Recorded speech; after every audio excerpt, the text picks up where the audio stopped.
so for the people that are watching or listening that don't know about Clubhouse, Clubhouse is, someone said it, and I thought this was a good way of describing it. It is startup radio. It's startup founder radio. So you can kind of tune in to listen to different startup people jerking each other off about, hey, I've launched this thing. Oh, you're a VC here. What is it for you that you enjoy it? Yeah, we'll see. We'll see how it changes over time. I mean, I just like the idea that it's just live and unrecorded. So you get, it's kind of this unedited, unfiltered kind of view into people's lives. It'll be interesting to see how that persists as it scales up. But I personally am sort of selfishly enjoy the fact that I can talk to all these cool, smart people about just whatever random stuff, and they're down for it. And I don't know if that's like COVID specific or if that will persist, after sort of this kind of part of humanity's history passes. But it's certainly nice, like, especially for me, I work remotely. I haven't like had an office or a team. Like my social interactions even pre this have been sort of like semi-limited. So having like a tool that I can just jump on and chat with people about, and there's this insane shared context, right? Where like, because of people's avatars or names or whatever, you can kind of like 60-80% of the people in there, I kind of know already to some degree.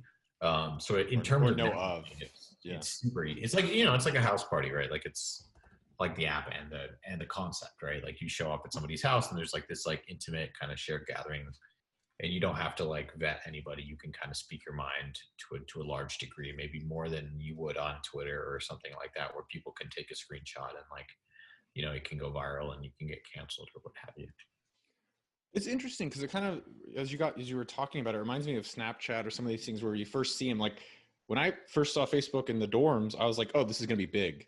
And now almost 40, I see Clubhouse and I'm like, ugh, like, okay, another thing to waste time, or I can, go jerk off to this famous, startup person.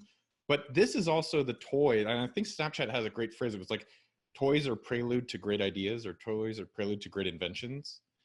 So there's some elements of this Clubhouse thing where people can listen to founders talk and connect. That's special. Yeah, it'll be interesting. I mean, it reminds me a lot of like Turntable FM back in the day as well. So we'll see if it sticks. It's easier said than done, especially when you get to thousands of users and people start not knowing each other, and they're like sub communities and sub communities of sub communities and things like that. But I'm hopeful. And I told him, I was like, I actually turned off notifications, so I kind of forgot about it already. Because their notification stuff is so heavy. Yeah. But it reminded me of Quora. Like, I don't dude, me and you are like, how old are you? 30? I'm 27. Holy shit, you look like a guru, but you could be 30s, but you have the guru look. My quarantine haircut. Yeah, no, it's a good look, man. I could see you meditating on a pillow, and like there's people like sitting around with like flowers. But I remember when Quora, you're still internet old school to me. Yeah, you started when you were like 10. Now. Yeah, I've been in the internet game for like 10, 12 years. But when Quora came out, it was like Reid Hoffman and Peter Thiel and like these people that we idolize and admire writing the answers. And then eventually it's, someone who's an SEO content specialist just bullshitting to try to get some links. Yeah, totally. So it's interesting how things evolve, and like how Facebook was for college kids, and it's become, they have Instagram and they have WhatsApp and they have all these other kind of new things. Facebook Portal, which I just bought. So it's interesting to see how things evolve. Yeah, it's there's also a question of like, it might be great for the business, right? But maybe not great for like the early adopters. Like it would be cool for me if this thing just was like 300-400 people that I kind of trusted, but knowing, I know that that's not their end goal, right? Is to build an app for 400 tech people to hang out, sort of like a personal, private social network or what have you. I don't know. I mean, I think we have similarities, and I hate when people say that. When people are like, we're really alike. I'm like, you don't actually know me, and I don't like when you just assume I'm similar to you. Unless you're a male, I would assume we both have penises. That's pretty much it. But I never think know these days. Yeah, now we have pronouns for the pronouns, which I honestly still don't get, and I'm okay with that. But the thing that I was, thinking about is that we've built businesses, I think, that have been successful without the coasts. or maybe that's not as eloquent, but it's like we didn't build the Silicon Valley. And then you started out, especially with Gumroad. Let's build the Silicon Valley coastal. I need the VCs watching this. And I talked to the Clubhouse guys. I was like, they're like, oh, we need to do machine learning to figure out notifications. And I was like, I get that part of it. Maybe you're just smarter than me, but Yeah. what about normal people in the Midwest, normal people in international, normal people in Canada or South America? And so I guess how has that been your observation with the Gumroad experience, especially because you did do the funding and Yeah. $1 million journey? I feel like I've lived both sides a little bit. Yeah, for sure. I mean, a lot of it is unnecessary, and I think you do it because it's kind of like cargo cult mentality of Silicon Valley, where you do it because that's what people do. That you raise a bunch of money, and that's what you need to spend the money on stuff, and this is typically what people spend the money on. I think one of the things I learned is like when you run out of money or you're close to that, you start sort of cutting a lot of these things, and they don't really impact any of your metrics, your key metrics, as much maybe as you thought they would, if at all. Sometimes our metrics went up when we got rid of stuff. And so, so a lot of that stuff I just don't believe you need. But you're never going to know, because if you're growing and you're doing all these things right, like you might be burning hundreds of thousands of dollars a month, but you're never going to like question it, And the problem is when you are in a social environment where you're building a company, everyone around you is building companies in this sort of like similar way, and you do something weird and then you fail or something goes wrong, it's easy to be like, that's the reason, right? That's the reason that we messed up. It's like hiring that weird person, No one wants to hire the weird person. Everyone wants to hire the MIT grad. And then when the MIT grad turns out to be crazy, like, it's like, well, we tried. How would we have known, right?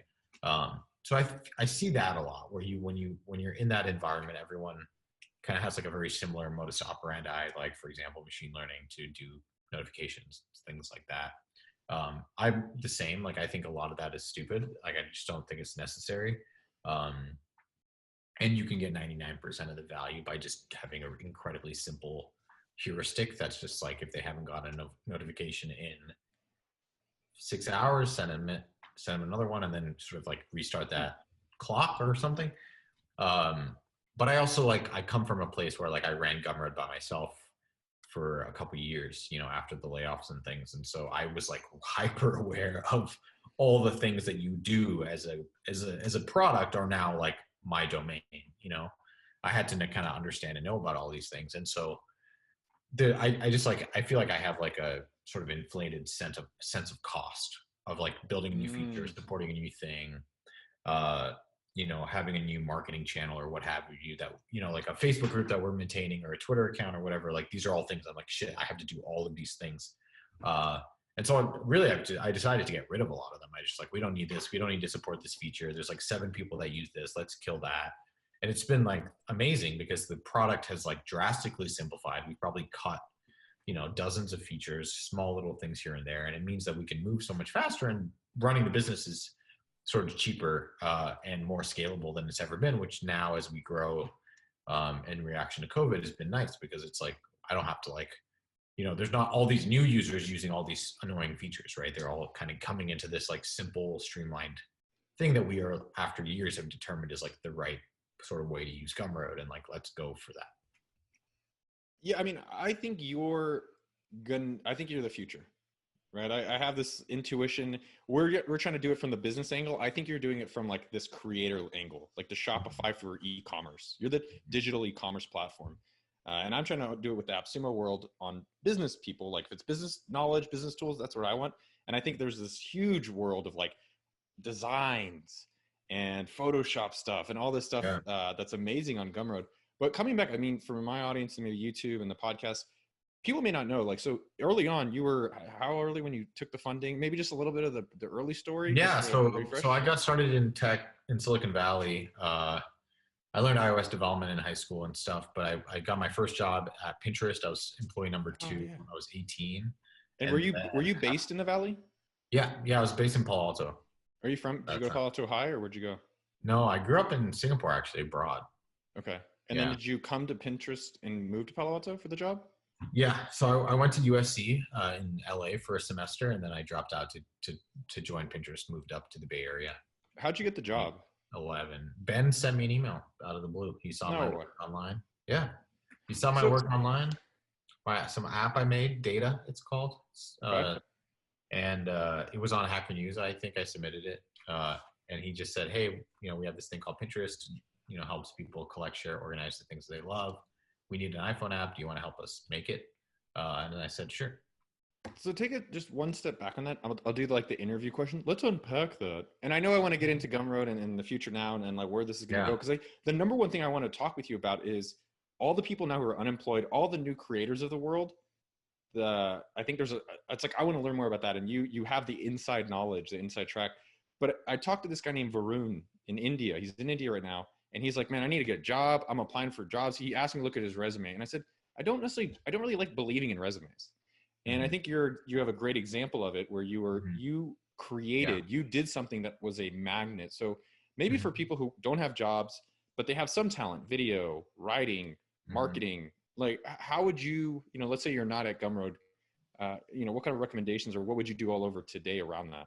Yeah. I mean, I think the absolute best thing you can do is build something, right? Like do whatever you're being hired to do. For example, I was being hired at Pinterest to build Pinterest for iPhone, which is what I did. If I have a portfolio of apps that I've made and designed and built and put on the App Store and built marketing pages for and done the whole thing, it becomes really easy to get hired for that sort of job. Even, like Ben, it wasn't just Ben. I talked to Evan from Flipboard and Kevin from Instagram. And like, I knew a bunch of these founders which is, I don't know, as an 18-year-old cold kid that doesn't even live in the Bay Area, it was kind of unique. But it's because like, doing that as an 18-year-old kid was unique, right? Like there just weren't that many. The reason that Ben thought that he had to send a USC freshman an email about iOS development was I assume he probably looked in San Francisco and was like, either these people are too expensive or no one knows how to do this. And Pinterest was super small at the time, right? So like they're not looking for like just an engineer. They're looking for someone who can design, build, kind of just say, hey, we need Pinterest for iPhone. And I can say, okay, cool. Yeah, I know exactly what you mean. I can go build the whole thing. Same thing I did for Turntable. I built Turntable FM for iPhone. That was like a 3-week project. Billy over there and Seth, I talked to about that. I reached out to them about that one though. But it's really just about like proving that you can do the job. And like the best way to do the job is to just like do the job before you get the job, right? And so if you can make videos, if you can write, if you can do any of these things, like a resume is basically like, here's like these people think that I can do these skills. I got good grades relative to these skills. And that's fine if you can't just show the skills in action. But if you can show the skills in action, like, I mean, if someone sends me a link to like a thing that helps people like creators accept commerce payments, and they're like, hey, I know Ruby and Rails and React, and I built this thing, go play with it. And it's great. Like the literally 90% chance that they get to work at Gumroad, I pay them $100 to $200 an hour. And they get to learn from me and work with the team and all these sorts of things. And a lot of people are like, that's unbelievable. There's no way that's possible. Like otherwise, you'd have hundreds of people and I'm like, seriously, no. Like the truth is I can say this out loud to lots of people and very few people will actually go out and do that. That's just what I've learned. I've tried with Twitter and things to be really loud about like, this is how you get a job at Gumroad. This is how you blah, blah, blah, blah, blah. As when we talk to creators, the same sort of thing. I'm like, this is how you become a successful creator. But the truth is it's hard. It requires a lot of time and most people are busy doing whatever they're doing. And so yeah, 100% agree with that. Like a resume is fine, but like it's kind of like a last resort. Like if you can't show your expertise in a different way, like then you're stuck with the resume. It's funny. I've definitely hired people. The past 3 people I've hired, I just saw their work or they did work for free. They just showed me things. They're like, here's stuff I've been doing. Totally. And I'll do some of the stuff for free even, which I didn't even ask. And now they have very high salary jobs that they seem to enjoy. The funny thing is you made me reflect on my mom. My mom, I work with this guy, Mitchell, and she's like, oh, where'd you go to college? And I was like, I don't know. Yeah. I think he went to Indiana, but I'm not really sure. Or other people like David Kelly, I think he went to Syracuse. But I think the point is like, I haven't asked for a resume probably in a few years. I haven't even looked at one. And I think the people that have been the most impressive are the ones that take initiative and do some of the things that you've talked about. That's a great reminder. Yeah, we had a PhD from Caltech one time at Gumroad for a couple of years, and I had no. It came up at lunch one time, and I was like, "You have a PhD from Caltech? Like what?" It's cool, but like it doesn't really matter in the context of what we were doing. So yeah, and it doesn't affect your pay if you can do the work, you get paid. Like you're not getting a boost because you have a PhD necessarily. So. Well, I thought the irony in what you said is that you're telling people, hey, go do stuff, create stuff, and show it to me, and then maybe I'll hire you. But that in and of itself might give them their own job where they don't actually need to go get work for anyone else, which I've been, I'm trying to encourage everyone to go do. Like, how do you become your own boss? Like, no more bosses. Yeah. And it's not that you shouldn't work for other people or work with other people, but you should try to do whatever it is that you can control your future and your current situation. At least that's what I want everyone to do. I want you to be in charge where it's not like the virus, my boss, this person fucked this shit up for me. Yeah, I fully agree. Like that's my goal, is to just like control the variables in my life and my universe. I think that's the coronavirus has fucked with everyone about that, because it's like, oh, I can't do this and I can't do that. Well, it's like, what can you do? Let's like expand that circle as much as we can. So, all right. So you did the Pinterest thing. You did turn to. Did you get rich at Pinterest, by the way? Like, I didn't get rich at Facebook. No, I didn't. I should have, if I was smarter. I was a little too young and naive and stupid. So we have that in common too, I think. All right. So you did the Pinterest, and then how did maybe the Gumroad part? You thought, like, what did you see early on that gave you that insight?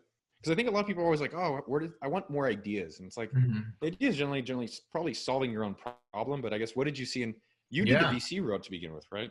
Yeah, I mean, I built Gumroad as a prototype initially because I wanted to sell an icon, a pencil icon that I designed in Photoshop. And I didn't, I had a Twitter account, Dribble account, but I had no real, like, I don't know, like website or anything that I would use to do that. And it was just an experiment. It was just like, can I do this? Can I sell this thing to this audience? And I did a little bit of research, and it was like I would have to have like a, build a new page on my website and like have a PayPal button, and then people would click in, and I'd have to like either automate or like manually just like email people receipts with the like PSD upload, or put on my S3 file, redirect people after the fact or whatever. And it wouldn't be very secure. And it was just like a lot of steps, and I could design and code, and most people can't do that kind of thing. And that was Friday night. I had designed this icon, and then that weekend I just sort of spent at home, kind of like today.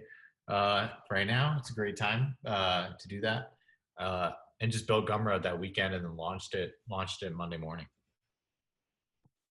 And so, did you launch it pre-funded, right? You didn't have any VC. You just kind of said, in the beginning, it was just like a weekend project, side hustle kind of thing. Just using, like my own PayPal account or whatever. I would take in all the money, and I didn't even know like how I would pay people or anything. I was, even for quite a while, it was manual. Like at the end of the month, I would kind of like, have to pay people.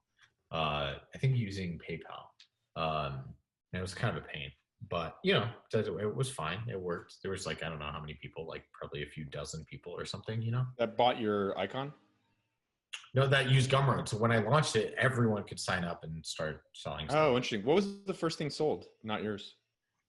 Oh, I don't even remember. Probably like a PSD of something else, like a theme, or WordPress theme was pretty popular. Those sorts of things. Music was pretty early. There were a lot of people trying to like mess around with music. Music has sort of is perpetually in like a we're screwed state, so they're always super willing to try stuff.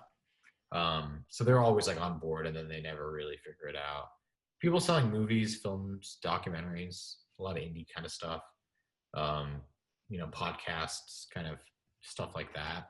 I had this definitely just sorry, man. No, I had this really interesting conversation with Ryan Hoover of Product Hunt, and one of the things like Gumroad or AppSumo, and I do apologize if I cut you off. I didn't mean to. No, you got it. But I talked to him, and he had a really interesting point. Most of the most major successful companies, their first like weekend first version is actually like the best, and it's at the essence of the business that's still the most important. And so with AppSumo, daily deals for software tools, 10 years later, we've tried so many different things, and really just getting a good deal, putting it out, sending it to some people is still the fundamental. Like Gumroad, input your product, here's a price, give a link, you buy it, send a thing. Same with Product Hunt, upvote your product. It's Google search, like Facebook. It's like, all right, here's my picture, my name, and it's kind of interesting how there's a lot of Yeah, I mean, it's like what we were talking about in the beginning. Like, you get stuck into these things that you should be doing, but actually, like, if you just did the first thing that you did better slowly, and you just kind of like micro improved it, you'd see more growth. And that's kind of what we've seen. Like when we were struggling to raise our Series B in 2015, we really kind of focused the company on like what can make us grow faster, and it didn't work at all, really. And then nowadays it's just like, how can we make this process smoother for our existing creator base? It's just like faster, smoother, less clicks, less buttons, less things, autofill, what like Apple Pay. Like how streamlined can we make this thing? How simple? Basically, like how little can we make someone think about what we're building, right? Like how can we just like disappear into the background of their life? Well, I And think we were growing faster than ever. Well, so two parts of that are a little interesting. So I think a lot of people are like, well, I don't even know the thing to create on the first part. And then the second side of that is, how do I know what stuff to subtract or add? Yeah, I mean, going back to your point, I think solving your own problem is key. And I think a lot of folks that they get hung up because they're like, I want to build something right now. And the truth is, like, the best way to discover things to work on is to just like live a life, like a normal life. Like, go do stuff. I know it's a little hard right now, but like do things in your however you can, and you will have ideas. Like, for example, like I'm at home, I have no one to talk to. Maybe I would build an app that lets me talk to other people in my network, synchronous voice or whatever. Like, there are a lot of problems out there, and everyone has them. I think when you're not attuned to it, you just live your life like this is what it is. And over time, as you start sort of observing, this is what I kind of picked up from learning how to paint. But when you start really like deeply observing stuff, you like see a lot of opportunity, right? And so you can sort of tune that muscle and be like, oh, this is a problem that I can actually solve with a software product that lets me do XYZ. And so I think, like, for example, like Gumroad, I had that idea to like, I need to sell this thing, and I stubbed my toe. That's kind of what I call it. It's like you're just like trying to, like, people stub their toe and then move on, and it's just like pause on that and be like, what went wrong? Can I fix this problem?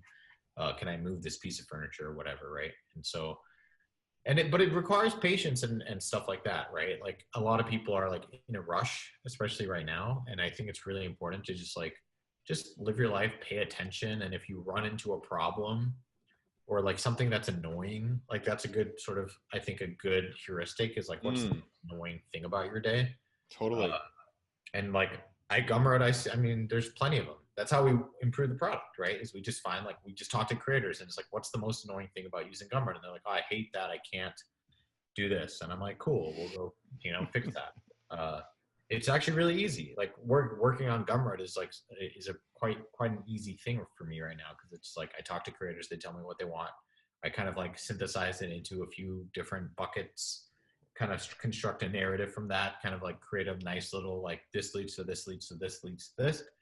And then I put it in Notion, and the team, kind of solve problems, right? It's once you paint the picture, people get inspired and motivated to go sort of like complete it, right?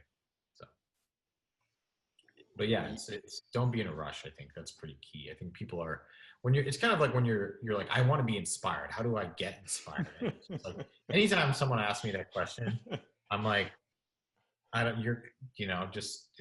kind of the wrong way to go about it. It's like when people ask me, what books do you recommend I read? And I'm like, the fact that you're asking me that, I'm scared for you, because like, people I know that read have like 1,000 books ahead of them. Like, I know what books I need to read next. They're on my Kindle. They're right there.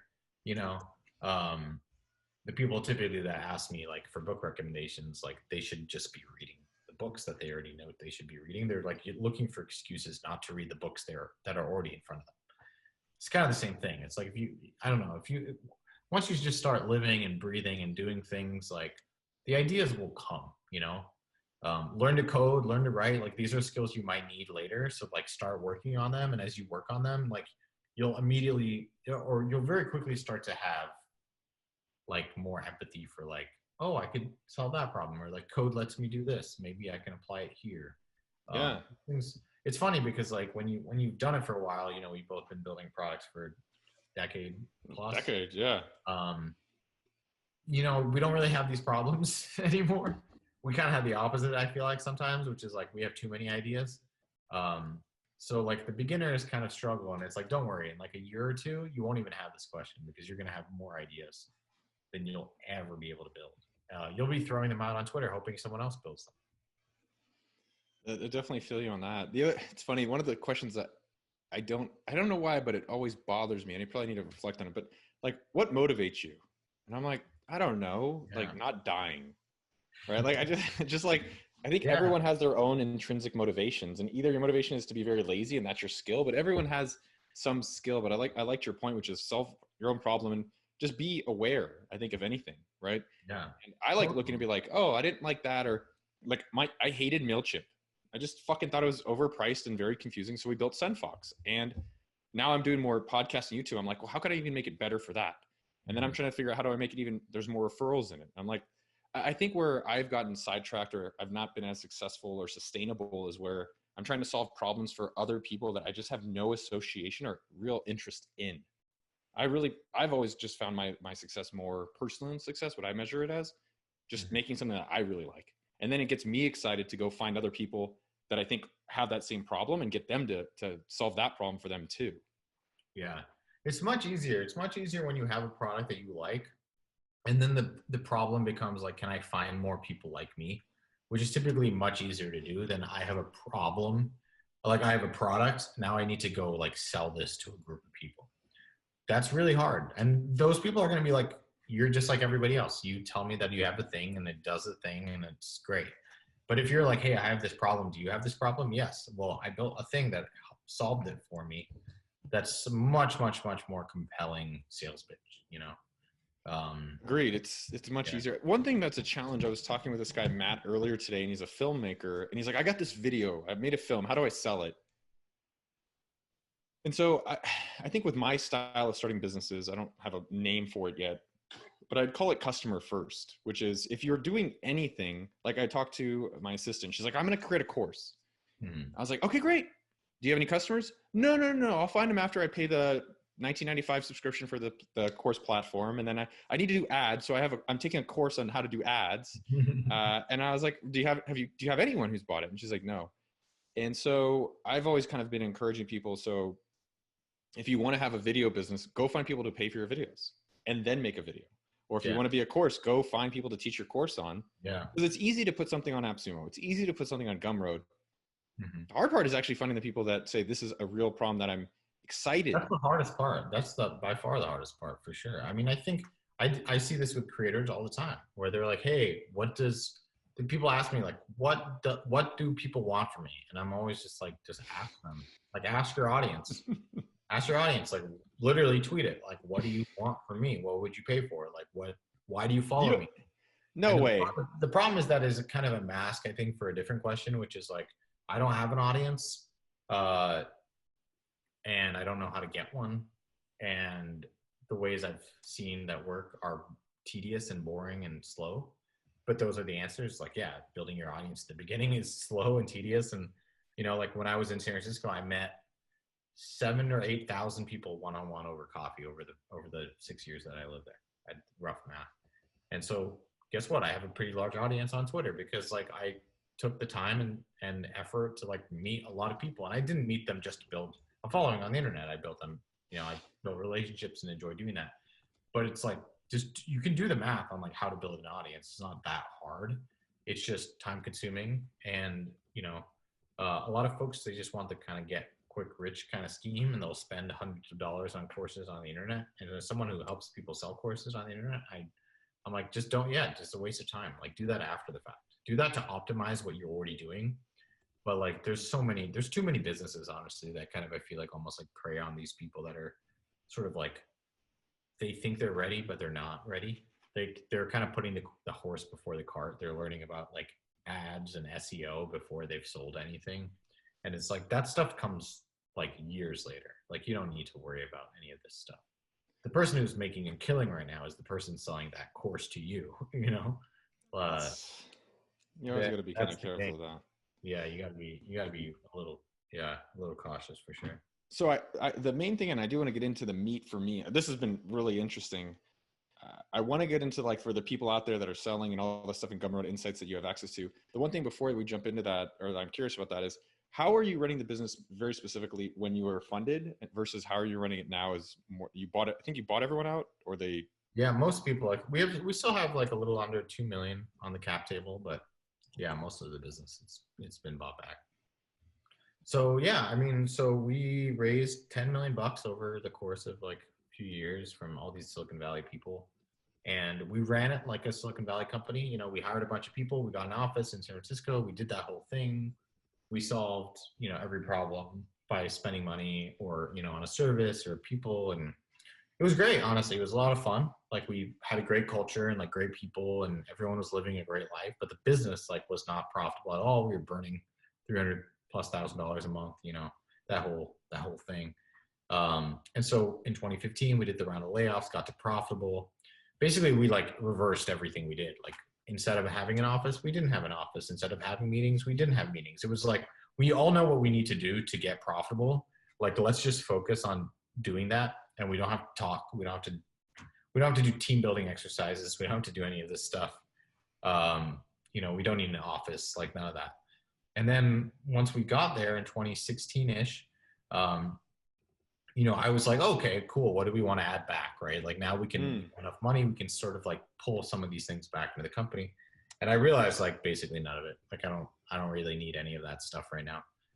And now, you know, we're 3 or 4 times bigger than we were when we did the layoffs. We're, you know, growing faster even like relative numbers. And it's just like, it turns out I don't need that stuff. I don't need an office. I don't need, you know, like a big team of people. We operate remote, asynchronous, like we just use Slack, Notion, and GitHub to like communicate. You know, super low drama, everything's in writing. Everyone works their own schedule and it works. Like it works great. And we don't need, people ask me all the time, like, how do you deal with like community and social bonding and politics and all that stuff? And I'm like, we don't do any of that. Like we don't have any of it. And by the way, people have figured out now with coronavirus that like you don't need a lot of this stuff. It turns out like your company is probably still functioning.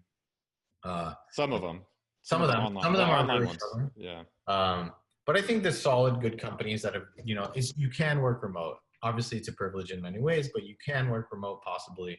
You don't necessarily need to come into the office every day. You probably don't need a bunch of meetings in your calendar that you think you might.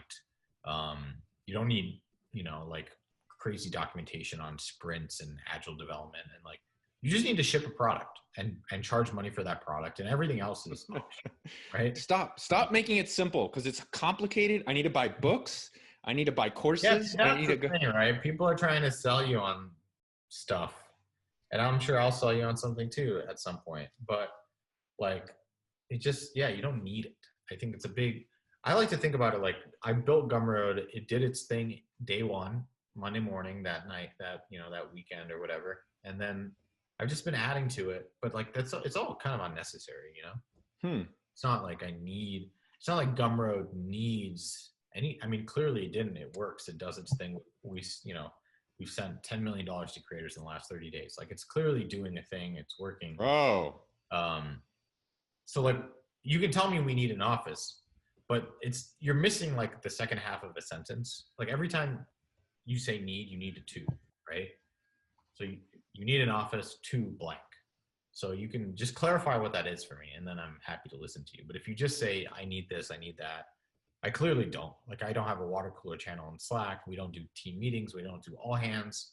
We don't do any of this stuff. So like, we don't need it, clearly. We operate, we're profitable, we're growing, you know, I don't know what metric, like what that too is for people. Yeah. But my guess is that it's just to be normal, to be like not weird, to feel like you're not sort of like maybe unveiling that maybe there are other things that they might feel like they think they need, and you're showing them that maybe they don't, and they're dealing with this dissonance. I think that's a lot of it probably. But my guess is that we're going to see a lot more companies that look a lot like Gumroad, a lot more like Gumroad at least. Maybe not. AppSumo for sure, dude. Yeah, but like a lot less, certainly a lot less like what Gumroad used to look like in 2012 to 2015.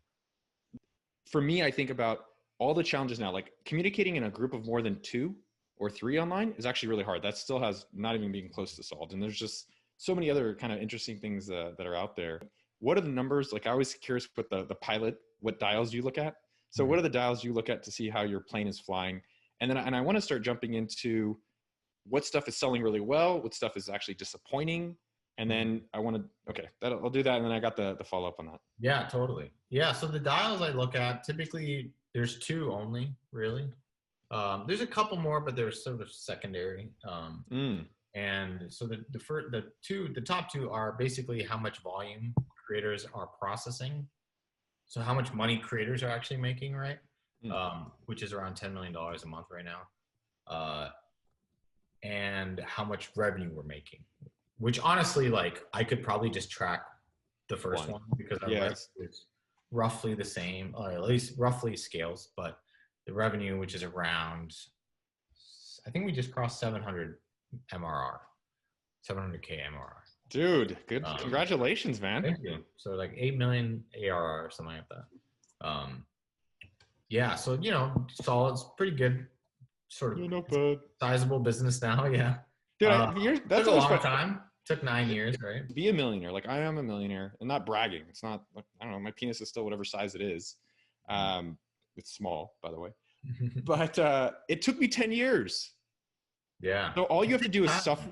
What? Almost yeah, you're right. It takes time. And you said what? Yeah, everyone has to suffer. You have to suffer. You have to suffer. And I talked with Tom Billy about this. The guy's really interesting. Love this guy. The Quest nutrition bars, those Quest bars you see at the store. Yeah. He said, and I really loved it. He's like, you have to have a reward that matters and is so good for you that you're willing to go through the suffering. And I was like, that's what I'm talking about. Totally. Yeah. I mean, like Gumroad 5, 6, 7 years in, even like did not look like an interesting business. Like VCs wrote it off, 6 years in, a lot of them, which was great. It was just great for me, but yeah, it took 8, 9 years to get to a place. Now I think the sentiment might be if you tweeted out like how's Gumroad doing, most people would be like, oh, they're a great business. But like a lot of that is a 9-year-old company. It took a long time. And honestly, I think if I talked to most founders and I said, if you were building a business and 7 years in, you were where Gumroad was 7 years in, they'd be like, that's not for me. What do you mean? Where were you? Just to be clear. I mean, 7 years in, I had no employees. We were doing maybe 2 million in revenue. We had $16.5 million on the cap table in preferences, right? Like buried. So that means that you have to sell it for over 16 million for you to even start getting any money? Yeah. We were doing around 2 million maybe in ARR. So it's unlikely. Growing 15% year over year. So very few people, I think, would have taken that deal. I honestly, I wouldn't have taken that deal, right? If I was another person and I was coming in, I would have been like, this is, why would I work here? Which I know because no one worked there except for me. I was kind of the only person on the ship. And now, we're 8, 9 million ARR, doubling every year. Now we're over 100% year over year growth. We raised so much money because I was such a sort of a hot commodity in startup land. I was able to raise $8 million and then figure that out. So I didn't have to triple, double. But what it meant was like when it didn't happen for us, we were screwed because we raised so much capital, right? And if I was maybe a smarter founder, I would have just been like, we're screwed. Let's just write it off because we're never going to get here anyway. Let's just go raise more money on a new cap table, new company. But it worked out for me. It just took a long time. And so anyways, yeah, when I talk to founders now, they might say, yeah, I'd totally love to be where you are. And it's like, well, you have to be the person who would have been at that 7-year mark, growing 15% with 16 on the cap table to be where I am now, which is, I think, why people don't hate me. Like, I think a lot of people now would be like, you own the company or most of it. You can, it's a big business. You can do whatever you want. Like, it's a pretty appealing position for a lot of people. And I wrote a post about it. I'm very public about it. But I think the reason it worked and it that posted well and people like me. $1 billion, yeah. Yeah, reflecting on my failure to build $1 billion company. The reason it worked is because people saw the struggle. Like, people saw me stick with this idea, and sort of like, put creators first, as you mentioned, customers first. And also when I wrote the post, like we were half the size we are today, you know? So it's a different company. But I still am not clear. So what kept you going? Because like I think the thing that I like personally is how do I work on things where there's not an end?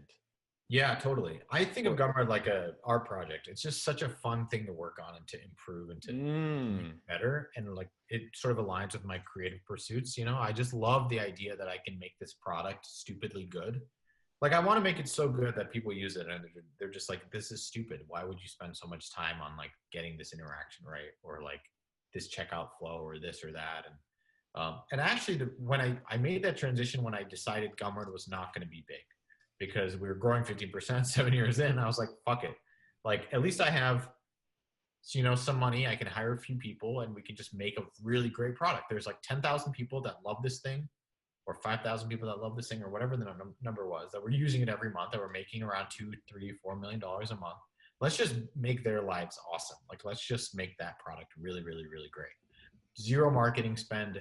I wasn't tweeting, or Gumroad wasn't tweeting, like just organic, pure organic growth. That's why I was only 15%, right? No sales team or anything like that. And then the next year was 25% year-over-year growth.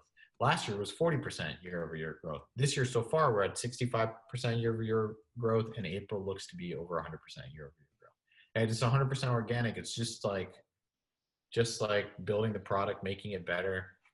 Obviously, like COVID and market, like there's sort of been a market acceleration that I think we could not have predicted. That probably compressed maybe a year or two worth of growth into like a very big time, man. Time, I love it. But we worked hard for that. We spent 2 years just like making the product really, really, really good, so that when this happens, we're ready for it. We're not reacting to it. It's just a thing that's happening. And we're like, cool, yeah, the product works. It does its thing. We send money. It's all automated. So like we could process, you know, we started the year processing, I think 8 million or 6 million or 7 million, something like that. 7 million, I think. Now we're at 10. April will probably be 11 or 12 million. We'll see what happens. COVID might just be a bump. I don't think it is. I think for you, but I think it's a y-axis shift for you guys. I would bet on it too. So if you're ever looking for an investor, yeah, I'm a horrible one. I'm a horrible investor. Great. I would definitely lose 10 G's in your company any day.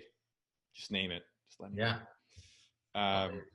Well, like Stripe, I try to get involved with those guys. I think for a lot of people out there, I always recommend it's like, look at the products you love, or look at the companies you're using a lot, and figure out how to just go work there. If you can find that, if you can say, hey, I spend an hour of my time a day on this thing, or like a significant amount of my income comes from this thing, like, you know, when we raise money, if and when we raise money, like the first thing we'll do right before talking to you is just ping all of our creators, you know, because guess what? Guess who knows Gumroad, and like who one deserves it for it, right? But then like they clearly see what we're doing. And then if I want to go raise money from other people, it's really easy, because I can say, hey, all these people that use Gumroad, for better or worse, they're familiar with all the bugs and all the history. They put money in. It's not going to be super difficult. So we'll see. That's a possibility for this year. We'll see what happens. What categories or products are blowing up that you're like, hey, I can't believe how much money these people are making? And which ones are you surprised of how little they're making? Yeah. So the ones that are doing well are all around like self-help, self-improvement, skill acquisition, things like that. And I mean that really? Broadly. Yeah. There's a lot of courses, a lot of ebooks, like around, you know, like cooking, meditation, health and wellness, mental health, physical health, exercise, learn to code, learn to design, financial well-being stuff. Lots of art too, like a lot of digital art, like not only tutorials like learning to paint and draw, but also like comics, and even like with COVID, we've seen a lot of like coloring book sort of things happening, where people will, you know, sell PDFs that people can print out and with their kids and do stuff like that. We saw some guys selling Zoom virtual backgrounds. Dude, I love it. They actually created this. You inspired me about that. I told the AppSumo team, I was like, guys, we need these virtual backgrounds now. And someone actually created zoomvirtualbackgrounds.com, and I think they've stolen the photos. They look too damn good, but they probably found some super loose licensing or something. I don't know. So it's interesting with some of that stuff. So courses, activities. It sounds like what are the other categories you'd say? Yeah, like ebooks, videos, like films, documentaries. Really? Entertainment, yeah. Yeah, we're seeing, because films are interesting because basically every independent theater in America is shut down right now. Right. So they're all, That's and interesting. they all have email lists and stuff. So they potentially, what they're doing, what we've seen is they'll work with the filmmaker and say, hey, we'll do a virtual screening on Gumroad. People can rent it for, $15 or whatever. They can get access for 72 hours and then they can watch it at home, and we'll split. I don't know what their actual financial agreement is, but my guess is that they'll figure out some sort of split. And people are just being creative. There are all these people with audiences. The cool thing is, if you have an audience, if it's an email list, a blog, a Twitter account, YouTube account, Reddit account, any of these sorts of things, there's people are spending more time on the internet right now than they ever have. They're spending more time at home than they ever have. So the audience is there, right? It's just figuring out, like, in combination with your skill set and what you know how to do, like, how do you connect to those people? How do you make products for those people? How do you help them? That's the core thing, right? I think that's the thing. The theme with things that we've seen work is, like, how do you help these people? These people are in a specific place in their life. Can you teach them a skill that they can monetize? Can you just make their lives better with with an hour of stand-up or what have you? We're seeing our memberships product that we're launching soon. We're starting to see a lot of uptick in that. Yeah, there's a lot of that kind of stuff. And then in terms of what's not doing so well, honestly, we haven't seen a ton of drop.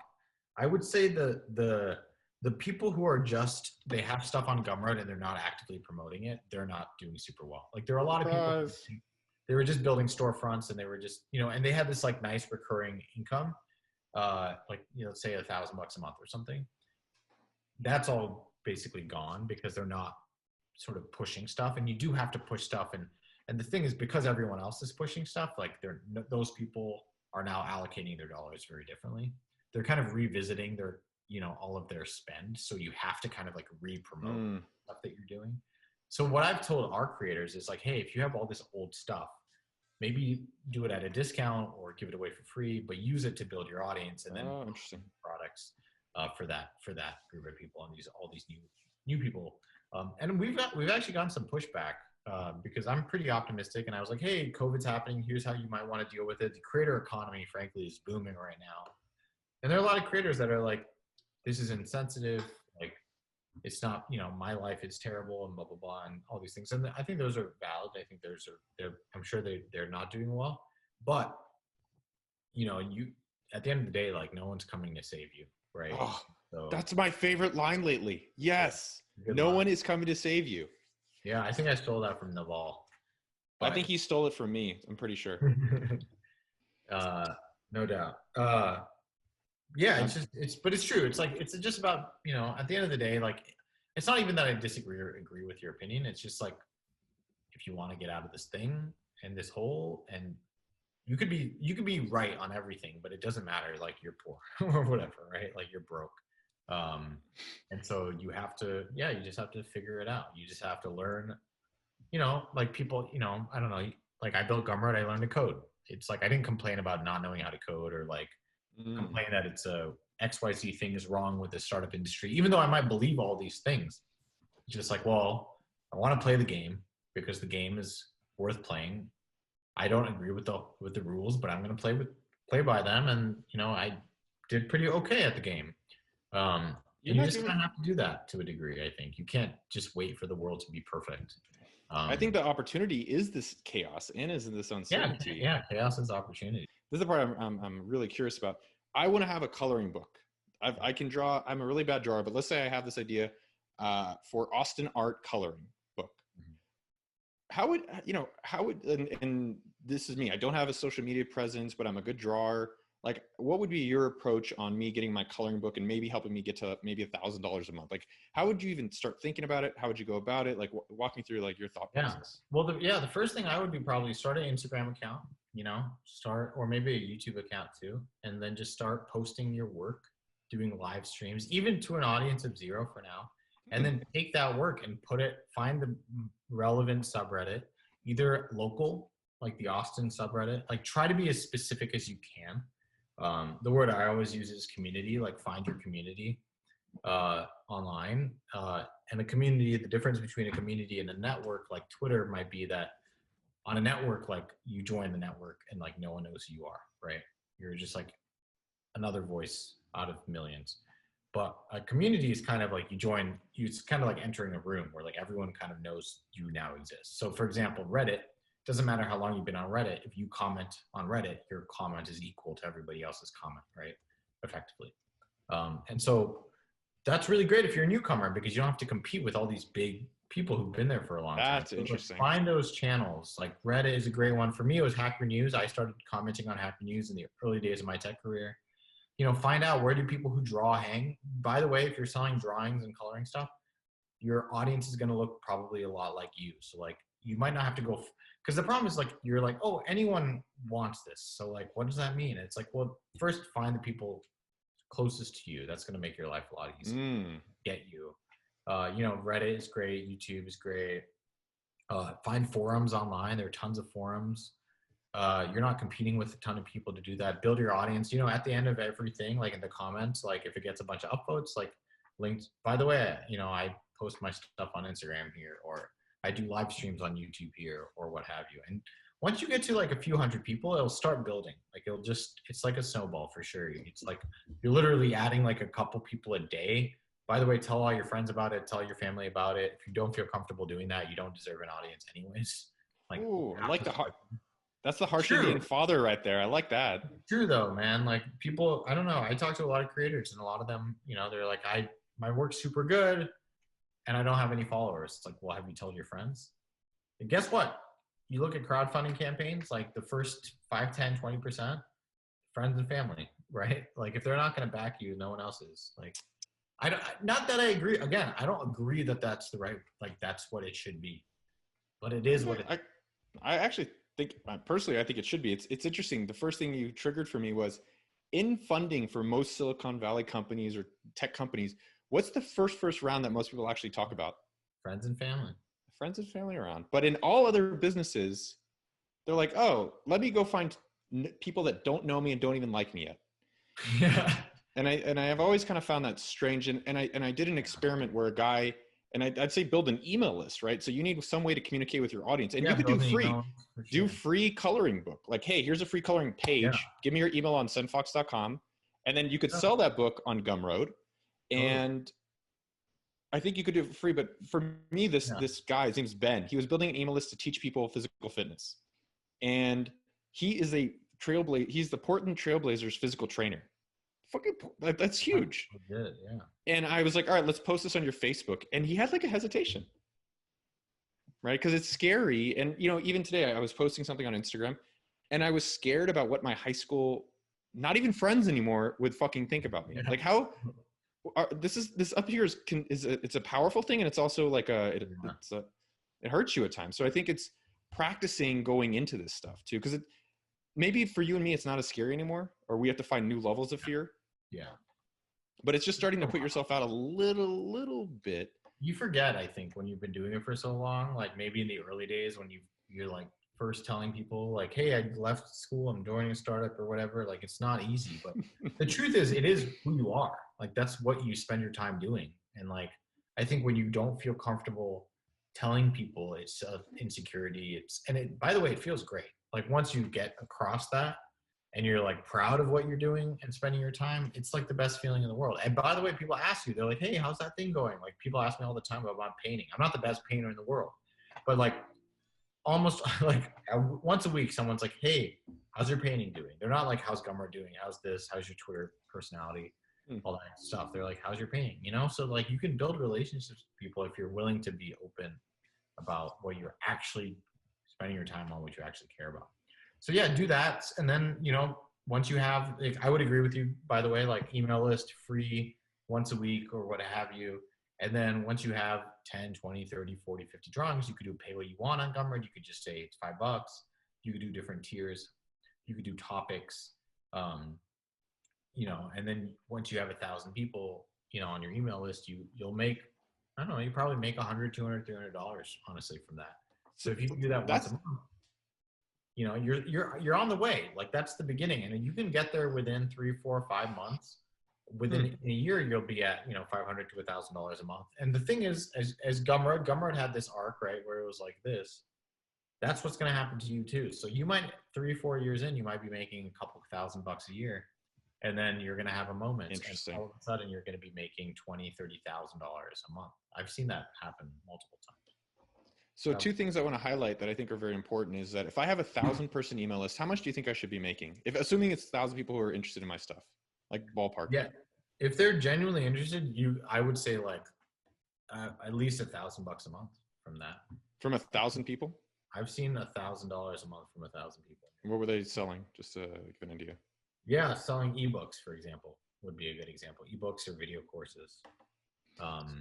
Sometimes more. I mean, I've seen people with literally like hundreds of email subscribers make like $40,000, $50,000 a year. But those, I assume that those must have been like, relationships they would have had in person or have bought prior things or something like that. Like it was. And they were selling very high price, like workshops and things like that. But it can be high, over $1 a person per month. That's interesting. And I think the other thing that you said that I'm going to highlight, and I'll come back to one thing, is that it does take about a year. Let's say you should be making money in the first month. But I think what the problem is that if they're not making the $1 million the first year, like, oh, this thing's failed. And so that's one thing I always want to like hammer people's home. Like it only took me 10 years, only 10 years. Like the 10,000 hour rule is actually the 10-year rule. And better framing for sure.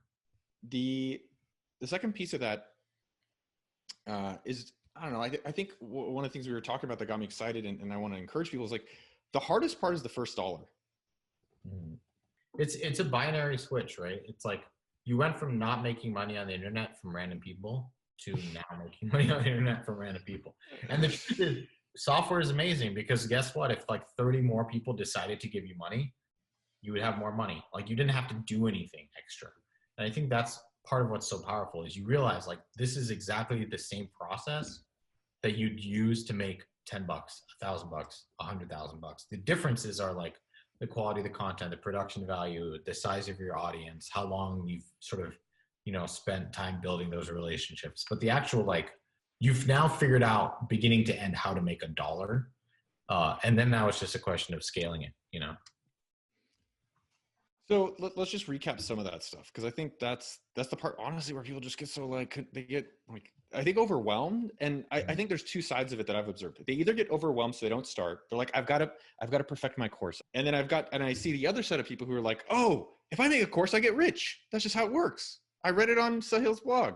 I think the biggest thing is start. That's it. Be an action taker. Start right now and figure out an email subscription form. Promise something. Say, hey, you're going to get an email from me every Friday. And just start. And if there's like 3 people on the email list, like that's fine. Who cares? Like just step. It's like for you to build the muscle. It's actually better when you have 3 people because then you can build a muscle without feeling like you're going to mess up all the time. Once you have thousands of people, then you don't want to make those mistakes when you already have thousands of people, basically, right? Just like make them early. Yeah. I would actually always disagree with you a little bit though. Not disagree in a bad sense, but the best part about having 3 or 5 is that you can do all the crazy shit that'll get you to 500. And the thing is at 500, you have to still keep doing crazy shit to get to the 5,000. And I've just observed with entrepreneurs and even myself, where at 5,000, I'm like, oh, well, now I can't offend them. And now I can't try this. And now I can't try that. And so I think it's still being aware of that stuff, man. It gets hard. Yeah. It's never, but it's fun too. And I think you have confidence that like, if you can get you never thought you'd get to 500, right? So once you're there, you're like, I don't think I can get to 5,000, but that's what I thought about 500. So maybe I can. Just maybe. I mean, you just have to keep saying that to yourself. Someone asked me this today, actually. They're like, when you do these open board meetings and stuff, do you feel like at the top of a thing or like in the middle or where are you with all these other people that are attending with these creators and, and I'm like, I genuinely feel like a peer. Like I happen to be running a thing that maybe is larger, processes more money or whatever, but I wasn't not that long ago. And also like there are people in here that are much bigger than me. And also I know people that are running big businesses that are stupid. And I know people that are incredibly smart that failed. So like, it's not a sign of your ability. It's just like, look, you started yesterday. Like, of course you only have 2 followers or whatever. Like that's, as you mentioned, like everyone goes through that part. You know, you can't skip the 6-figure business to go to a 7 million figure business or a 7-figure business. It's impossible.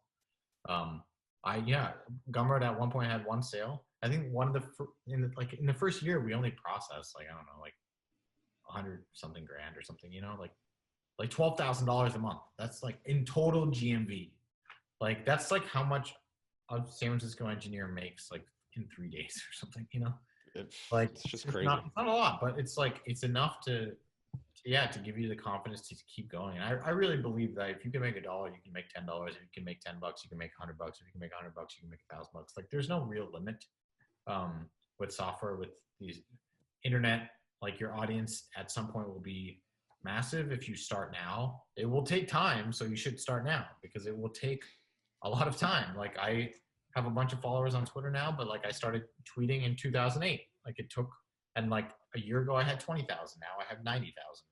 But it's like it took 8 years or whatever, 7, 8 years for that 20,000, and then you know it's just like again it's that curve. And maybe in 3 years I'll have like 600,000. Who knows? Or I'll have 91,000. You know, I don't know. But Yeah. it does. It is that compounding thing. But very few people stick with it though. You know, you just have to. And I think to your point, myself included, you have to work on something that gives you energy because otherwise you're going to run out. You're going to run out of energy like way over here. You're not going to make it this far. And this is when it gets really fun because now where Gumroad's at, I'm like, I feel like I can conquer the world. Like I can hire 3 or 4 people. I can build an entirely new product. I can go do that. I have a bunch of distribution. I can go tell a bunch of people. They'll know what it is immediately. I can go, you know, I can get it in front of people, etc. Like it's a really powerful thing. And you know, and it took time. It took a lot of time to get to where I am. And you're going to be alive for a long period of time, hopefully. So like, don't feel bad that it's going to take 10 years. Like that's great. Like that's just how long it takes everyone. As you mentioned, it's a 10 year rule. And I can look at many things in my life and be like, yeah. And writing is the same thing. You mentioned I'm in a writing group. I write science fiction. Like that's literally my MO with it. Like when people ask me about it, I'm like, yeah, I'll write 1 million words, 100,000 words a year for 10 years. That's the goal. It's fun. It gives me energy. It makes me feel good. I like doing it. It's not hard. It's like, it's something I would be doing anyways. And so if it happens in year 3, year 5, whatever, it's fine. But I'm going to, you know, I'm giving myself 10. And yes. That's just because I know from experience that that's roughly how long it takes to get really good at something. So, I find the thing that you enjoy doing and you could see yourself doing for 10 years. And I think for myself, I go through spurts where I do YouTube and I'm really excited and then I fucking give up after a year because I'm not at 100,000 followers. I think I've really come 180. I'm hoping and I'm working towards is how to sustain. Mm-hmm. Right? So how to create a system around the things you enjoy doing. I enjoy content. I enjoy getting to share your story. I think it's figuring out the way that you can do that and keep evolving it so that you want to be doing this for some long period of time.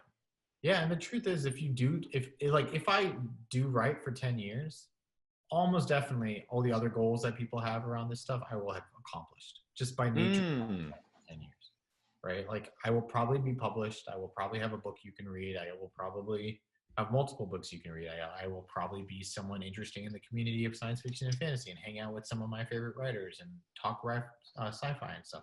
That's just in my opinion, it's an inevitability because if I've truly stuck with it for 10 years, like, guess what? I know people who've stuck with it for 10 years. They've all been able to do these other things.